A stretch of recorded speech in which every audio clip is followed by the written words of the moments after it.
नमस्कार, बहुत स्वागत है आपका। आप देख रहे हैं खबर भारत और मैं हूं आपके साथ संगीता श्रीवास्तव। देश के केंद्रीय गृह मंत्री अमित शाह 21 अगस्त को देर रात भोपाल पहुंच रहे हैं।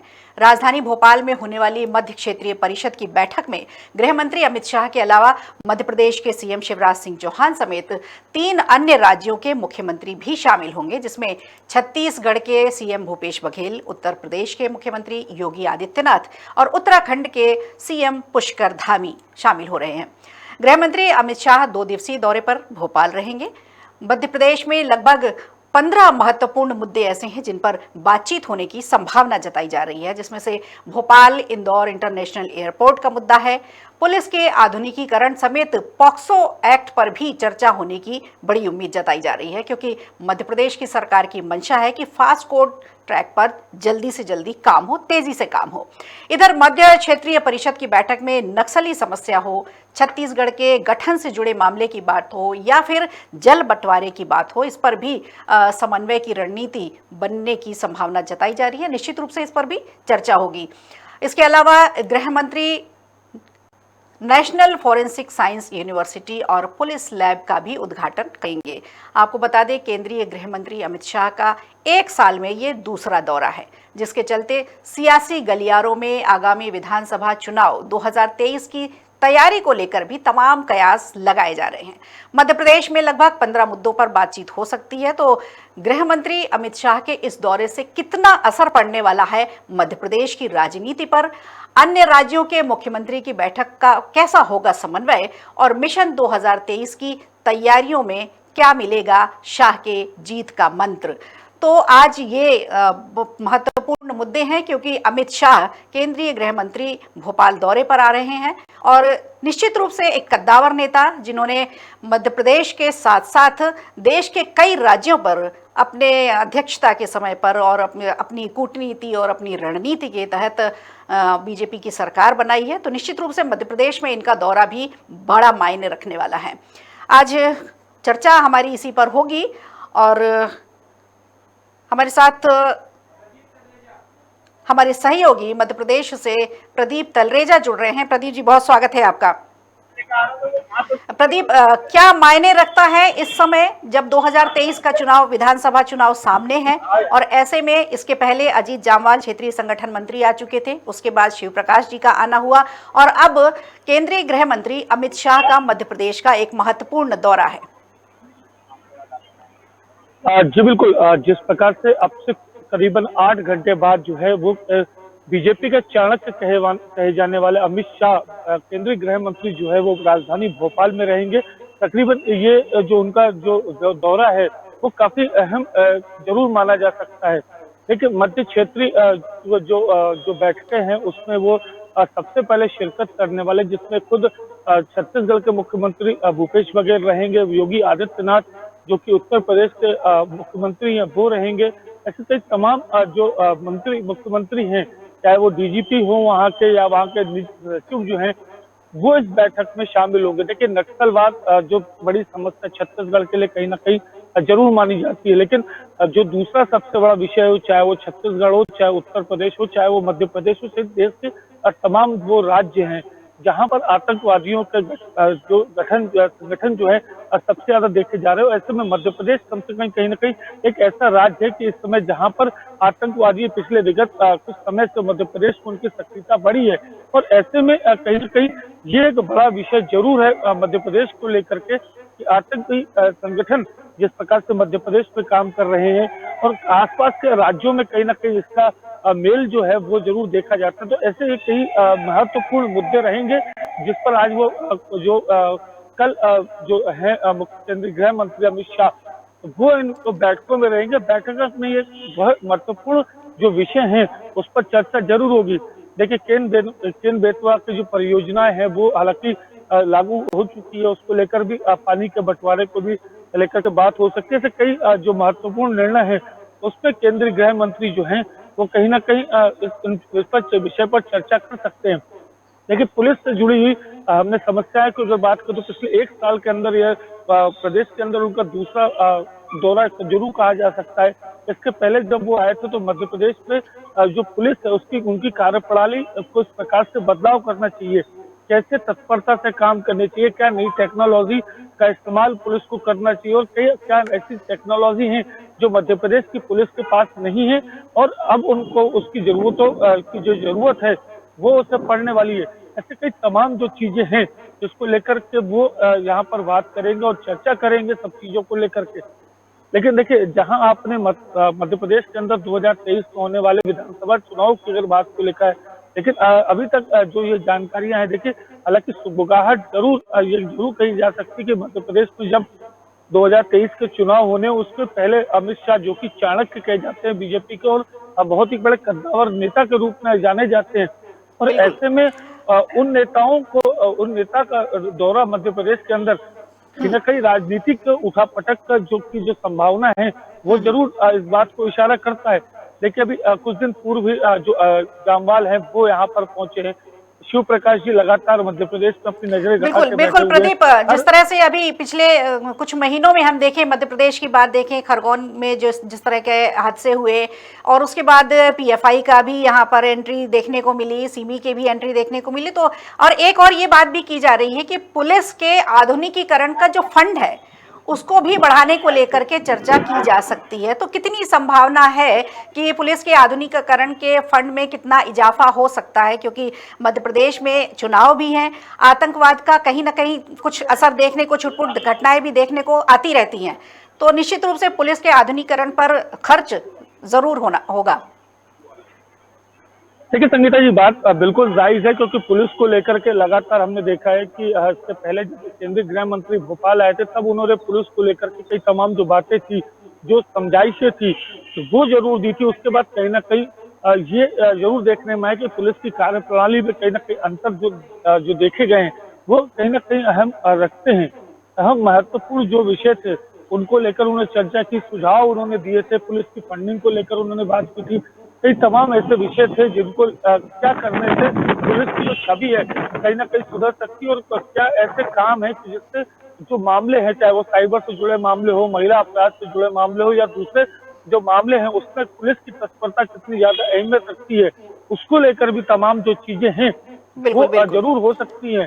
देखिए, मुख्यमंत्री संवेदनशील हैं, और इससे पहले कि हमने देखा है कि लगातार मुख्यमंत्री शिवराज सिंह चौहान लगातार जो पुलिसिंग पे बात करते हैं या प्रदेश की कानून व्यवस्था को लेकर बात करते हैं या तमाम जो विषय बिंदु रहते हैं उसको लेकर हमेशा संवेदनशील जी रहे बिल्कुल, हैं, और मुख्यमंत्री उसका ही संवेदनशील परिणाम है है और कि हाँ बिल्कुल संवेदनशील है और अपने प्रदेश की जनता के लिए निश्चित रूप से बहुत अच्छी अच्छी योजनाएं भी लेकर आते हैं। हमारे साथ वरिष्ठ पत्रकार, राजनीतिक विश्लेषक के तौर पर जुड़ रहे हैं चैतन्य भट्ट जी। बहुत स्वागत है चैतन्य जी आपका। बिल्कुल, इस समय अमित शाह का दौरा, जब 2023 का चुनाव सामने है और ऐसे में बात की जाए मध्य प्रदेश के आर्थिक पैकेज को लेकर के, आर्थिक हालात जिस तरह से मध्य प्रदेश के हैं, कई लाख करोड़ का कर्ज है, ऐसे में अगर ये देखा जाए अमित शाह का जो दौरा है, आर्थिक विकास पर क्या विशेष योजना या विशेष बातचीत हो सकती है मध्य प्रदेश के लिए? जो यात्रा है तो बहुत महत्वपूर्ण है, बहुत से मुद्दों पर चर्चा हुई जी। पहले वो 22 तारीख को आने वाले थे, लेकिन बाद में उनका कार्यक्रम चेंज हुआ और 20 तारीख की रात को वो भोपाल पहुंच गए। जाहिर सी बात है कि इसमें मुख्यमंत्री शिवराज सिंह चौहान और प्रीति शर्मा और संगठन के कुछ और वरिष्ठ नेताओं के साथ बातचीत करने की उनकी इच्छा है और वो इसलिए वो रात में पहुंचे। दूसरी बात, सबसे महत्वपूर्ण मुद्दा जो है वो है आर्थिक पक्षता। आप देखिए कि जितना मध्य प्रदेश का बजट नहीं है उससे ज्यादा कर शिवराज सिंह सरकार ने दे दिया, उसके कारण निश्चित तौर पे आर्थिक है वो ठीक नहीं, कर्ज पे कर्ज बढ़ता जा रहा है और वो सीधा उसका असर जो है वो आम जनता पे पड़ता है। तो हो सकता है कि इस मामले में भी चर्चा की जाए, लेकिन एक सबसे महत्वपूर्ण मुद्दा जो है वो नकली समस्या। नक्सल के बारे में मतलब एक चर्चा था, लेकिन पिछले लंबे समय से हम देख रहे हैं कि नक्सलवादी गतिविधियां मध्य प्रदेश में बहुत ज्यादा बढ़ी। पहले डिंडोरी, मंडला और बालाघाट ये नक्सल प्रभावित माने जाते थे, लेकिन अभी आप देखिए कि कान्हा नदी नक्सलियों ने पर्चे फेंके हैं तो पिछले मार्च को वहां पर एक गार्ड की हत्या भी कर दी। इसलिए मुझे लगता है कि ये जो छत्तीसगढ़ के मुख्यमंत्री कॉरिडोर है, छत्तीसगढ़ से जुड़ा हुआ एक कॉरिडोर है राजनांदगांव का, सब एक रास्ते में पड़ते हैं। तो ये बहुत बड़े घने जंगल हैं, इसके नक्सलियों के लिए बहुत सुरक्षित वातावरण मिल जाता है। तो ये एक बहुत बड़ी जो समस्या है उस पर भी चर्चा होगी और उसके लिए क्या किया जा सकता है। वैसे तो हॉटफोर्स है ही प्रदेश सरकार की, वो निश्चित तौर पर नक्सलियों के खिलाफ कार्यवाही करती है, लेकिन जी जिस तरह से गाँव में लोग नक्सलियों से जुड़े रहते हैं, सूचनाएं पहुंच जाती हैं पुलिस के बारे में, उस पर भी चर्चा हो किस तरह से हम लोगों को इसमें शामिल किया जाए। जी उसमें एक योजना बनाई जा रही है मध्य प्रदेश, वो है समर्पण की। नक्सली जो समर्पण करना चाहते हैं उनके लिए एक योजना बनाई जा रही है, उनको मुख्य धारा में लाने की कोशिश की जाए और उनको कहीं ना कहीं कुछ इस तरह की सुविधाएं दी जाएंगी, उनको जमीन दी जा सकती है, उनको 5 लाख रुपए भी दिए जाएंगे, उनको योजना का लाभ है। उस पर भी निर्णय होगा क्योंकि गृह मंत्री है देश के, तो इस तरह की जो योजना सरकार अगर बना रही है उस पर भी निर्णय लेने की है बात। जी जी जी जी बिल्कुल। तो जिस तरह से इंटर स्टेट काउंसलिंग की बैठक होने वाली है, जिसमें 4 राज्य के मुख्यमंत्री शामिल हो रहे हैं चैतन्य जी, और जिसमें से 3 जो है बीजेपी शासित राज्य हैं और एक छत्तीसगढ़ की बात करें तो वहाँ कांग्रेस की सरकार है, और ये चारों राज्यों के मुख्यमंत्री यहाँ मिलने वाले हैं, जिसकी अध्यक्षता अमित शाह करेंगे। इन चारों राज्यों में, जिनमें से एक कांग्रेस का राज्य है, इसमें समन्वय रणनीति पर भी विशेष चर्चा होगी। कैसे आप देखते हैं कि इन चारों राज्यों के मुख्यमंत्री का मध्य प्रदेश में जमावड़ा होने वाला है, और जिसमें से 2 राज्य ऐसे हैं जहां चुनाव होने वाले हैं, तो अब इसका क्या मायने निकाला जाए और क्या इसका अर्थ निकल सकता है? मध्य प्रदेश की राजनीति पर इसका कितना असर होगा? भूपेश बघेल जी की बात है, वो मुझे लगता है कि वो चूंकि कांग्रेस सरकार है वहां पर, और जो 3 अन्य मुख्यमंत्री आ रहे हैं तीनों भारतीय जनता पार्टी शासित प्रदेश की, तो इनके बीच में एक समन्वय की स्थिति बनाने की भी कोशिश की जाए, क्योंकि कई मुद्दे ऐसे होते हैं जो इंटर स्टेट होते हैं और उसमें दोनों तीनों मुख्यमंत्री प्रदेश से जुड़े रहते हैं, उसमें दोनों तीनों चारों की जिम्मेदारी समन्वय बनने का। तो ये हो सकता है कि ये समन्वय काम किया जाए और एक ऐसी समन्वय की स्थिति बनाई जाए, लेकिन उसके साथ साथ जो सबसे महत्वपूर्ण बात है कि में अगले वर्ष चुनाव होने वाला है। अभी आप देखिए कि नगरीय निकाय चुनावों में भारतीय जनता पार्टी के पहले 16 महापौर थे, लेकिन इस बार उनके हाथ से 5 महापौर जो कांग्रेस के पाले में। तो ये एक कहीं ना कहीं संदेश है कि भारतीय जनता पार्टी की नीतियों से हो सकता है कि जनता नाखुश हो। उस बारे में भी बात की जाएगी कैसे जनता को फिर से भारतीय जनता पार्टी के पक्ष में लाए, क्योंकि आप ये भी देखिए कि अभी जो पचमढ़ी में एक बैठक होने वाली है भारतीय जनता पार्टी के, उसी के साथ साथ कांग्रेस भी एक बड़ी बैठक कर रही है 25 अगस्त को भोपाल में, तमाम विधायक और जिला अध्यक्ष। तो दोनों पार्टियां अपने अपने स्तर पे आगामी चुनाव को देखते हुए अपने तरफ से अपने जो कार्यकर्ता हैं वो कसने की कोशिश की जा रही है। असल में थोड़ा सा दिक्कत ये भी है मध्य प्रदेश में कुछ लोगों की नाखुशी तो है, जैसे कैलाश विजयवर्गीय है, कुछ इस तरह की गुटबाजी के जो आरोप एक सरकार पे लग रहे हैं उसको लेके भी बात की जाएगी कि भाई संगठन में इस तरह की स्थिति नहीं होनी चाहिए, क्योंकि अगर आगामी चुनाव में भारतीय जनता पार्टी की सत्ता खो देती है बीजेपी तौर पर कहीं ना कहीं बहुत दिक्कत वाली परेशानी हो जाती है, क्योंकि अभी भी आप देखिए कि भारतीय जनता पार्टी और कांग्रेस के जो विधायक हैं उसकी संख्या में कुछ बहुत ज्यादा अंतर नहीं।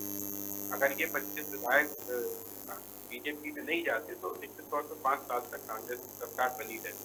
तो एक जो गुटबाजी की बात चल रही, जैसे एक सिद्धिया गुट बताया जा रहा है, एक युवराज गुट बताया जा रहा है, एक नाराज गुट बताया है, तो उन गुटों के बीच में कैसे समन्वय हो ताकि जो आगे आने वाला विधानसभा का चुनाव हो उसके बाद लोकसभा का चुनाव।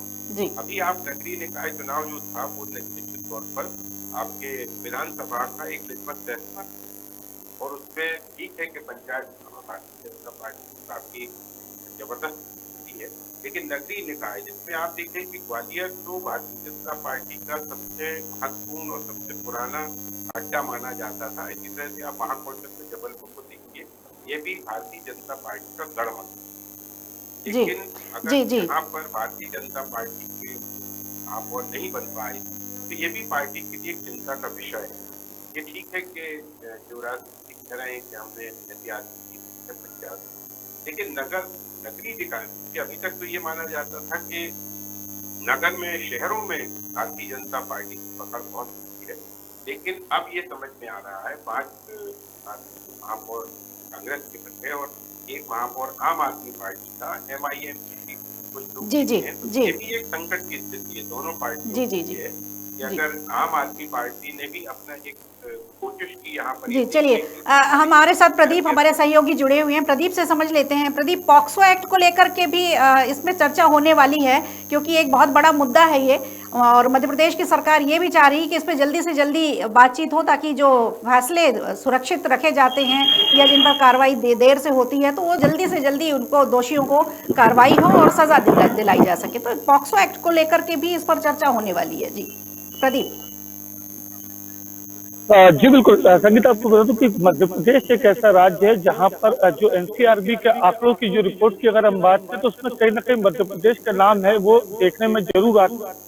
चाहे वो महिला उत्पीड़न की बात हो, चाहे बच्चों से जुड़े अपराध के मामले हों, और खासकर महिला अपराधों को लेकर के मध्य प्रदेश का नाम जिस प्रकार से स्तर पर रहा है, अब उसको लेकर के जो संवेदनशील मुख्यमंत्री हैं शिवराज सिंह चौहान, हमेशा ही वो जो महिलाएं हैं उनके भाइयों के रूप में, उनके मामा के रूप में हमेशा काम करते हुए देखे जाते हैं। और नतीजन ये देखा जाता है कि इस प्रकार का जो कहीं भी कोई दुराचार करता है तो शिवराज सरकार का जो बुलडोजर है वो हमेशा ही तैयार रखा जाता है, और कार्रवाइयां जो हैं वो भी जरूर देखी गई हैं।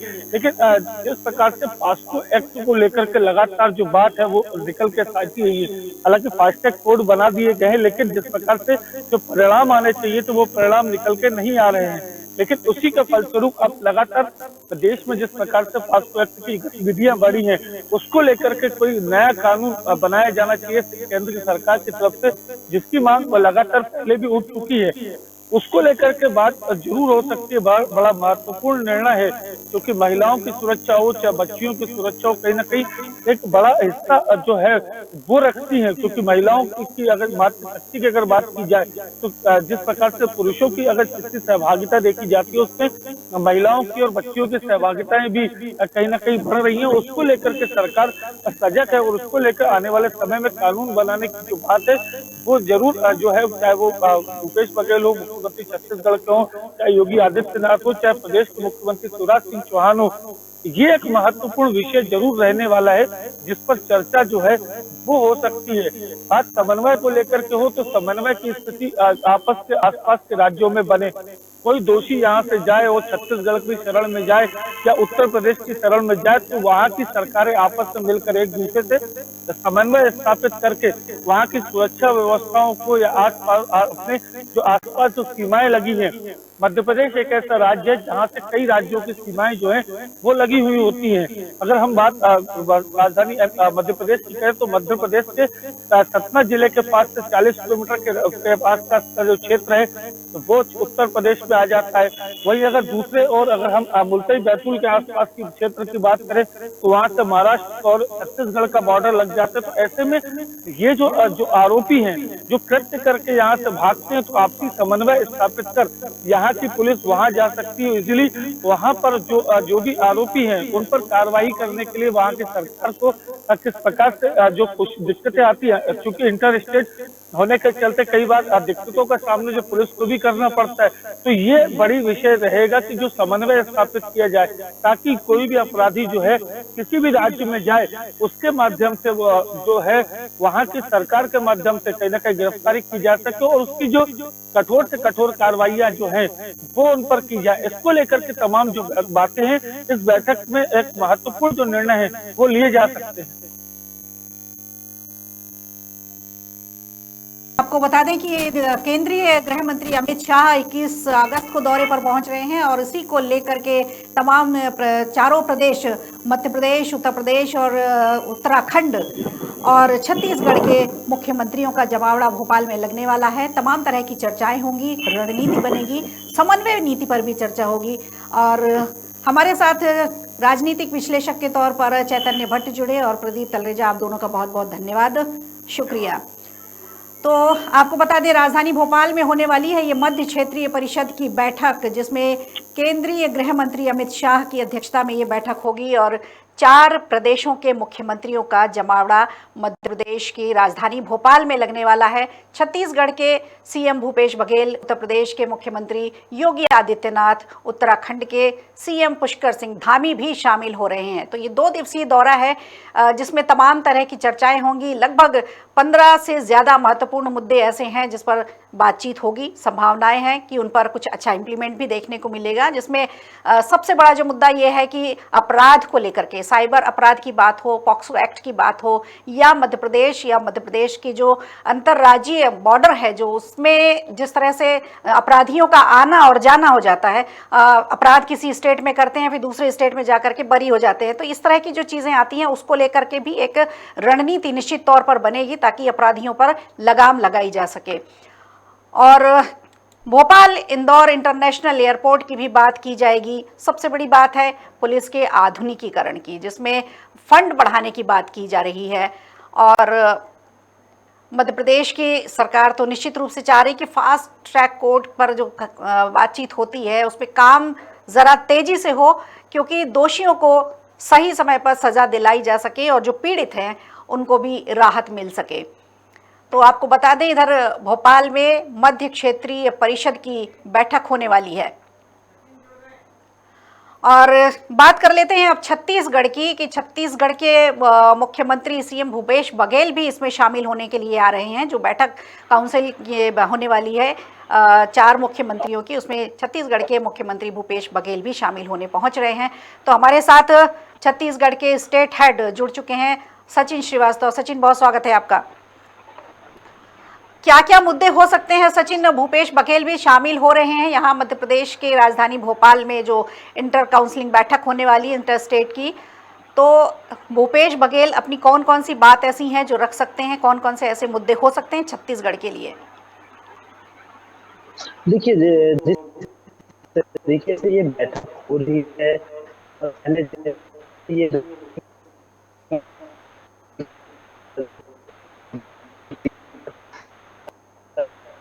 मुख्य की पूरी तैयारी, भोपाल जाने की पूरी तैयारी में है। और अहम मुद्दे जो आएंगे वो नक्सलिज्म को लेके आएंगे। जो नक्सली जिस तरीके से अलग अलग जगह पे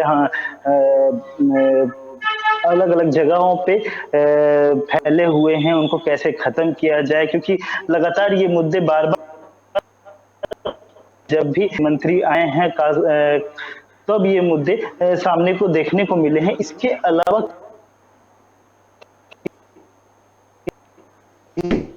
किसानों की जो ये समस्याओं, इसके अलावा केंद्रीय मंत्री से मिलकर जो अहम मुद्दा है, जो क्राइम से ये लगातार मुख्यमंत्री ने जो आने वाले चुनाव, ठीक है, हमारे साथ सचिन, 1 मिनट रोकूंगी हमारे साथ सचिन। ठीक है, अब आगे बात करेंगे आपसे। तापस सेन गुप्ता, वरिष्ठ पत्रकार हमारे साथ छत्तीसगढ़ से जुड़े हुए हैं, उनसे समझ लेते हैं। तापस जी, बहुत स्वागत है आपका। जी, धन्यवाद संगीता जी। जी, भूपेश बघेल भी आ रहे हैं यहाँ पर, छत्तीसगढ़ के मुख्यमंत्री, 4 मुख्यमंत्री यहाँ पर पहुंच रहे हैं भोपाल में। केंद्रीय गृह मंत्री अमित शाह आ रहे हैं, उनकी अध्यक्षता में एक बैठक होने वाली है इंटर स्टेट काउंसलिंग की, जिस पर भूपेश बघेल भी आ रहे हैं। तो भूपेश बघेल, कौन कौन से ऐसे मुद्दे हो सकते हैं जो यहाँ रखे जाएंगे इस बैठक में?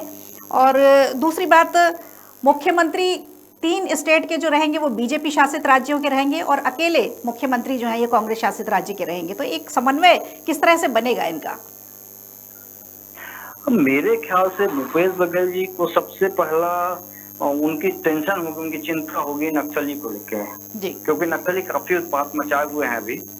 और सेकंड जो है, साइबर एक्ट में साइबर के ठगी को लेके बहुत सारी घटनाएं हो चुकी है छत्तीसगढ़ में, उसको भी लेके उनकी चिंता जाहिर है। और जब तक केंद्र से उनको सहयोग नहीं मिल पाता है तो नक्सली के जो हमले हैं, नक्सली उत्पात है, वो शायद ही कम हो पाए। और साइबर ठगी के मामले में तो निश्चित रूप से कई राज्य जो हैं आपस में समन्वय बना के ही कुछ किया जा सकता है उनको अपराधी, क्योंकि छत्तीसगढ़ के लोकल तो रहते नहीं है, बाहर के रहते हैं, और उनको उस प्रदेश से जब तक समन्वय नहीं मिलेगा पुलिस से तब तक कुछ हुआ नहीं जा सकता है। ये मेरे ख्याल से दो मुद्दे हुए हैं। तापस जी, एक बात समझना चाहेंगे आपसे कि सरकार चाहे बीजेपी की रही हो या फिर कांग्रेस की रही हो, क्योंकि रमन सिंह के पहले भी कांग्रेस की सरकार रही, वहां पर नक्सली का जो मुद्दा है, नक्सलवाद का जो मुद्दा है, ये कभी भी खत्म नहीं हुआ। हालांकि इस पर सबसे ज्यादा काम किया गया छत्तीसगढ़ में, लेकिन इस पर जो योजनाएं बनती हैं, जो नीतियां बनाई जाती हैं, उनका इम्प्लीमेंट धरातल पर उस तरह से होता नहीं है जिस तरह से योजनाएं बनाई जाती हैं। क्या वजह है आप देखते हैं कि नक्सलवाद छत्तीसगढ़ से खत्म होने का नाम नहीं ले रहा? मेरे हिसाब से इसमें दो वजह है मुख्य। पहला वजह यह है कि जो उनका जो क्षेत्र है वो विहंगम जंगल है और उसका वो भरपूर फायदा उठा लेते हैं।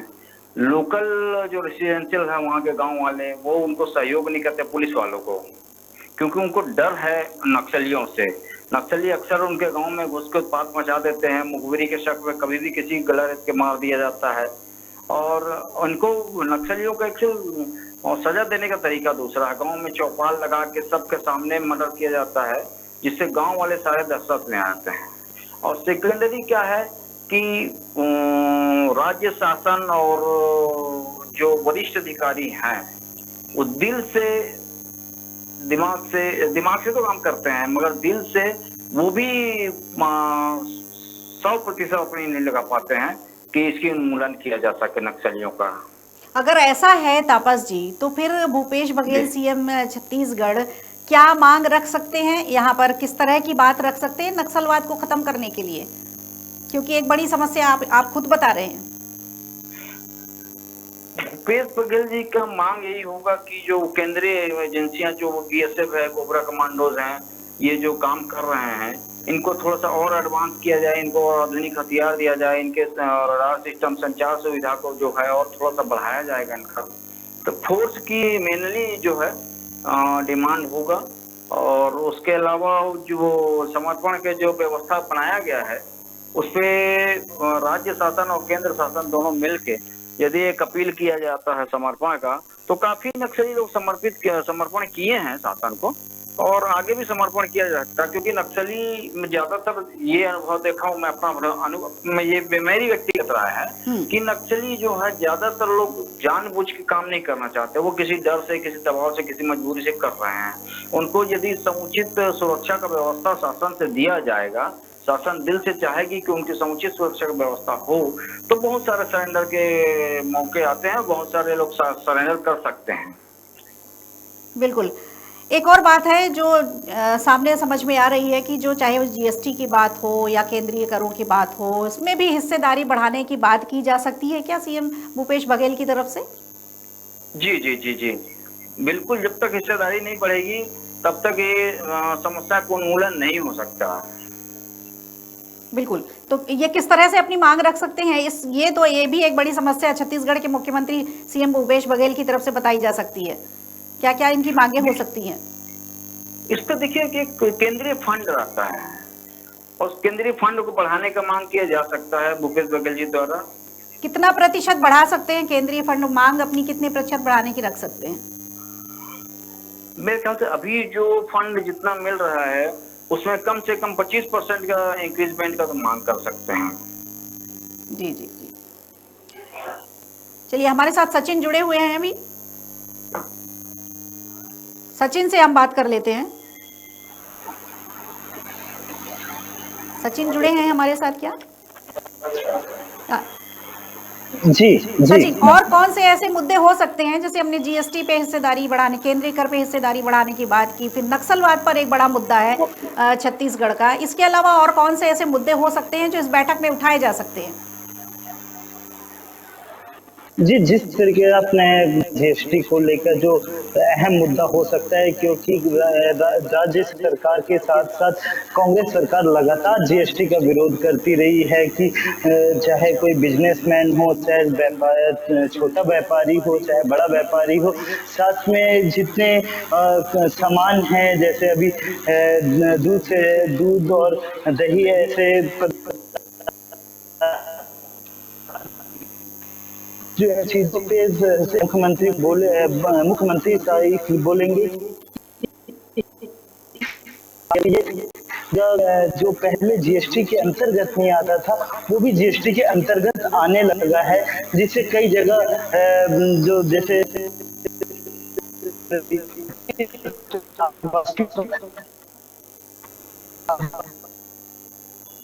चलिए एक आखिरी सवाल हम ले लेते हैं तापस जी से। तापस जी, छत्तीसगढ़ के गठन को लेकर के भी कई बातें सामने आती हैं, उनसे और कौन कौन से ऐसे जुड़े मामले हैं छत्तीसगढ़ के गठन को लेकर के जिसकी मांग उठाई जा सकती है, जो रखे जा सकते हैं इस बैठक में? छत्तीसगढ़ के गठन के बाद सबसे बड़ी समस्या छत्तीसगढ़ के पास रेवेन्यू की थी, और छत्तीसगढ़ का रेवेन्यू जो केंद्र अक्सर रोक दिया करता है जब से कांग्रेस के शासन आया है। तो अपनी रेवेन्यू को जो केंद्र शासन से जो जीएसटी रुकी हुई है इनकी, वो जीएसटी का डिमांड करेगा, जैसे सचिन जी ने कहा। बिल्कुल। तो निश्चित रूप से हिस्सेदारी बढ़ाने की बात की जाएगी और केंद्रीय करों में जो हिस्सेदारी है उसका प्रतिशत बढ़ाने की बात की जाएगी, ताकि छत्तीसगढ़ गठन के से जो भी जुड़े मामले हैं उस पर ज़्यादा से ज़्यादा फंड आ सके और रेवेन्यू उसका बढ़ सके। तो आप दोनों का इस चर्चा में शामिल होने के लिए बहुत बहुत धन्यवाद, तापस जी और सचिन श्रीवास्तव, स्टेट हेड छत्तीसगढ़। आपको बता दें, आज देर रात केंद्रीय गृह मंत्री अमित शाह राजधानी भोपाल पहुंच रहे हैं, जहां 4 राज्यों के मुख्यमंत्री शामिल होंगे। उत्तर प्रदेश, उत्तराखंड, छत्तीसगढ़ और मध्य प्रदेश के मुख्यमंत्री सीएम शिवराज सिंह चौहान भी इस बैठक में शामिल हो रहे हैं। तमाम 15 से ज्यादा ऐसे मुद्दे हैं जिन पर चर्चा होगी। नक्सल की समस्या सबसे बड़ी समस्या है, आतंकवाद की समस्या सबसे बड़ी समस्या है, और जल बंटवारे को लेकर के भी इसमें बड़ी चर्चा हो सकती है। तो ये देखने वाली बात होगी कौन कौन से मुद्दे हैं जिन पर चर्चा होगी और उन पर कितना इम्प्लीमेंट आ सकता है। तो शाह की यात्रा पर आज इतना ही। दीजिए इजाजत और बने रहिए खबर भारत के साथ। नमस्कार।